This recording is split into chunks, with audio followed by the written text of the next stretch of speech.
Assalamualaikum warahmatullahi wabarakatuh. Alhamdulillah. Ini daripada awal tadi saya tengok kehadiran betul. Woi. Tak betul. Tetap betul tengok kehadiran. Tapi dengan bila nak berakhirnya program kita ni, ya doktor tengok kehadiran anak-anak muda di Ayapuni. Lebih dahulu saya ucapkan ribuan terima kasih kepada doktor sekali lagi kerana hadir saya kali ketiga di bumi Ayapuni yang bertuah ini. Dan juga saya ucapkan terima kasih kepada MCA dan juga MIC sekali. Kerana bersama-sama pada malam ini kita nak pastikan Ayapuni akan menjadi milik barisan selamanya, insya-Allah. Ini macam saya cakap tadi. Chong cakap, Abi cakap, Abang cakap panjang, saya pun lagi nak pendek lagi. Ini saya sangat-sangat berbesar hati kerana kehadiran sahabat-sahabat saya daripada negeri-negeri. Kita ada daripada Selangor, kita ada daripada Perlis, kita ada daripada Terengganu tadi. Kita Haji dah ada sampai lah. Patut saya rasa doa saya lebih afdal kalau Haji dah sampai.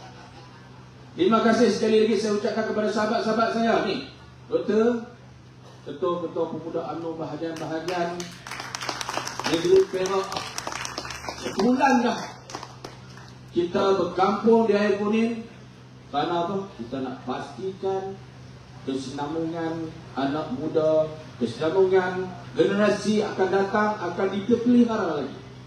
InsyaAllah saya yakin dengan adanya barisan-barisan di hadapan saya ni, saya akan yakin sangat-sangat kita akan pastikan 18,000 undi akan dapat kepada barisan nasional.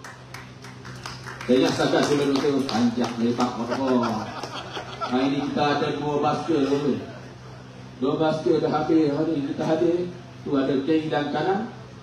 Dan sekali lagi terima kasih kepada semua yang hadir. Hari ini kita bukan suka-suka nak hadir. Hari ini kita hadir, kita nak kena buat kerja berat. Bukan senang kita nak pertahankan musuh yang telah kita menang. Kalau kita nak ambil daripada mereka, mungkin rasa macam senang. Tapi kita nak pertahankan ini akan jadi satu masalah sangat besar jika kita semua tidak lakukan kerja yang sebaik mungkin, insyaAllah. Saya ingat setakat dulu. Terima kasih. Assalamualaikum warahmatullahi wabarakatuh.